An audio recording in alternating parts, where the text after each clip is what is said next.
Mga ka-K5 suspect kagang upod sini nga puno patay sa makaluluoy nga biktima nga si Delfin Donito Jr. natumod na sa kapulisan.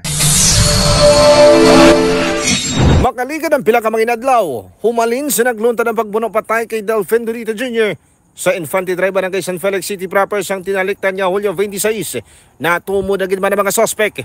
Ini ang resulta namang sa pagpanikasog na Police Captain Michael Tuburan ang OIC sa Police Station 7 sa diinsandig sa ila investigasyon. Sa bulig sa mga witness, closed circuit television, natigayon niya na tumod ang nawong sa mga suspect. Pinagi sa cartographic sketch kay computerized facial composite. Nagwa ang tsura sang lalaki nga taga Lapos Norte nga amo nagbunong patay. Lakip na ginapahiyag i-11 partner nga ginakabigman niya suspect. Lakip na ang upod paginilang lalaki. Matandaan nga ang biktima nagkakaon namang sa arroz caldo. Sa nagabot ang tatlo ka mga sospek na nagpungko pa sa atuban sa biktima. Nagbinaisa yan dua. Tub-tub ginbasa sang sospek ang arroz caldo sa biktima kag ginpuno sa tiyan. Nakadalagan pa ang biktima sa ospital. Sa tabok lang sandalan niya yung ginakanan.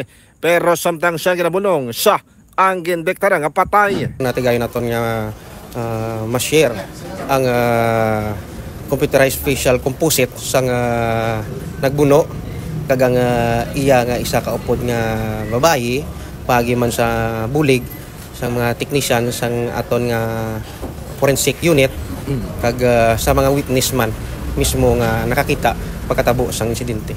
Ginpahayag sa pulis mga ka-K5 nga hindi pa mawaragwag sa kahanginan ang mga pangalan sa suspect bago nagapadayon pa ang ilang follow-up investigation. Ako naman si ka-K5 Aaron Refoyo para sa Kampiyon na Balita, Serbisyo Publiko kang Kalingawan sa Iloilo.